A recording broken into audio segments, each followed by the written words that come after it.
Hello everybody and Happy New Year 2017! A new year and a new game! Some of you may already have heard of Astroneer. It's a pre-alpha game that's currently available on early access at Steam. And well, it may be a pre-alpha game, but it's pretty far along the development as far as I can tell. At least you got a lot of gameplay mechanics, you can do a lot of stuff, and let's talk about those things. First of all, you start out on a planet as a tiny little astronaut in a vast universe. Well, at least on a vast planet. And well, to move around you need oxygen and power. Both are provided by your habitat, and well, if you want to move further away from that, you need some tethers, as you can see here. So those tethers provide you with oxygen at least, and your power is regenerated over time, or you can create a small little solar panel that you can attach to your backpack, which is nice. Also, you got that cool tool that can shape and terraform your surroundings. So you press the E button and with the left mouse you can just flatten anything around you. Or you can collect resources, as for instance this organic material. Or as you can see here, you can dig around and unearth some unknown things that you have to research at your base. Researching, of course, takes power again, and in order to have power we need, in this case, a solar panel, a wind turbine or a generator. The nice thing about Astroneer is that the entire UI is always visible. You don't have any menus or pop-up screens or anything. Everything you need to interact with is right there in front of you. For instance, on your backpack you can see your oxygen and power levels. You can see what kind of materials you're carrying and what equipment you have attached to your backpack.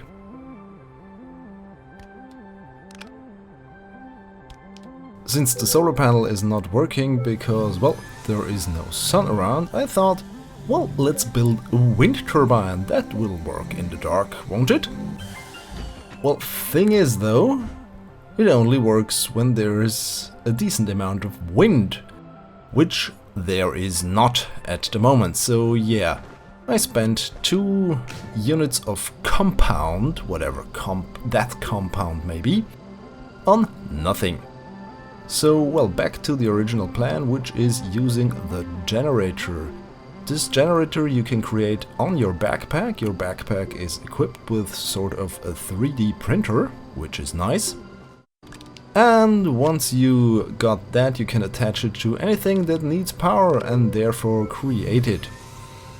Okay, I thought, well, since the sun is in abundance during the daytime, let's stick with solar panels. Since the wind turbine is hit and miss, more miss than hit. And so I attached solar panels everywhere. So you can see the backpack zoomed in. That's by pressing the Q button. And once you've got that backpack zoomed in, you have a nicer view of where you can put the stuff on your back and where to put it on your base. You can die in this game. There are a lot of hazards, for instance, storms like this where stuff is flying around and hitting you and then you die. You can also get poisoned by some weird plants, you can fall off cliffs and crash to your demise, and there are some other hazards I won't get into in this video. Okay, we have to wait out that storm.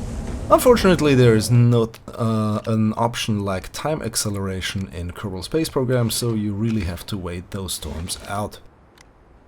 Okay, that rover was nice, but let's build something bigger. There is the option for a truck.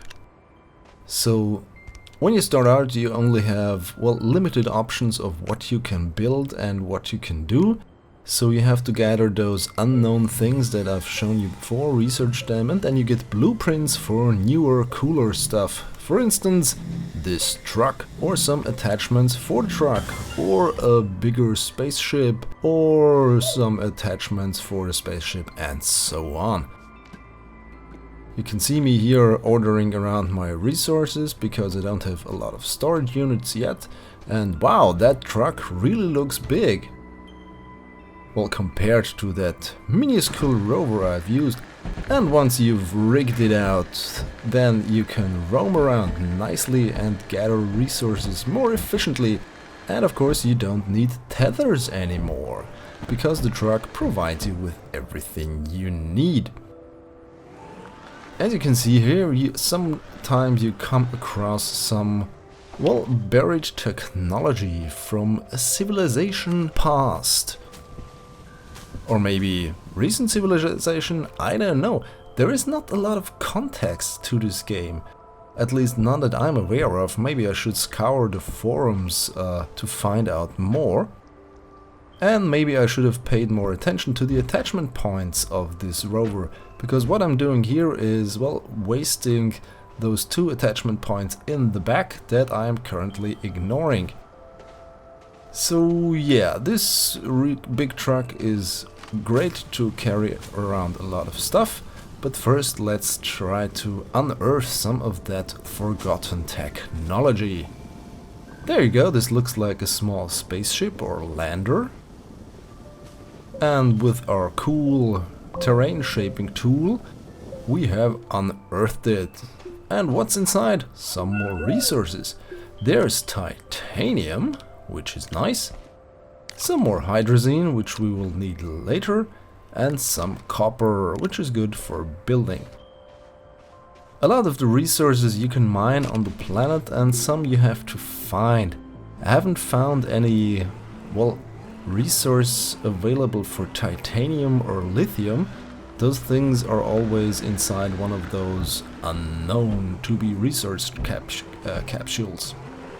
And yeah, another nice thing about the rovers, you can attach them to each other, so you basically have a big freight train running across the surface. So I'm using the second truck basically as, well, a lorry, so to speak, so just carrying those big researchable things back to base. So there you can see you have those markers flying up in the air, which are obfuscated by clouds, interestingly. And once we get back to base, you can see here I've already built a small spaceship on the left. We will use this in a short while. And once we're here, of course, we can put those things into our research facility and research the heck out of them. There we go. And 4 more to go. What's inside? Some more hydrazine. Don't really need that anymore, because as you can see here on the right hand side, I've already built a fuel condenser. This fuel condenser enables me to, well, create fuel out of thin air, basically. So this thing kind of takes the atmosphere and condenses it and creates hydrazine, which is practical. And now we found some coal. Coal is needed for those generators you can see here, and once you attach the coal to it, it produces power until it runs out of coal. You can't pause that process, which is a shame really, because you don't really need power all the time, you only need it when you're building things. So yeah, I'm really more comfortable with the solar panels and the wind turbines, if they would work. Okay, we just got some research, we got power cells. Yeah, but that's not something I can build in my big printer, that's something for my backpack. Moving along to the spaceship part of Astroneer. Once you've built a spaceship, or in this case the smaller shuttle, you can visit other planets. Okay, first we go to orbit, which is very easy compared to other games that you may know how to get to orbit. Those blue things on the surface are landing sites you can set down on. But we're not going to spend another minute on that planet. We can go visit some other stuff. There's an arid planet, there's an exotic planet in the back which is out of our reach, and there's this barren moon. Let's go to that barren moon. Okay, thruster is firing. You can see also here the hydrazine draining from the main tank. And I hope we have enough fuel to get down there and also then get back to our main planet. Where's the planet? Ah, there it is. So this is significantly smaller than the other one we came from, and we only have 3 landing sites. So let's just take this one right here. There we go, firing our thrusters. If you're a keen viewer, then you've noticed that the thruster is always firing in the right direction. It's firing retrograde when it's deorbiting, and it's firing prograde when it's going upwards, and then adjusting its orbit. Okay, so here we are on the new planet, or planetoid, and are going to, well, explore it even further. So this is a quick look at Astroneer. I actually quite liked it more than I imagined I would. Not much to do really, except harvesting and exploring, but it's been fun so far. So yeah, stay tuned for more. Thanks for watching. Goodbye.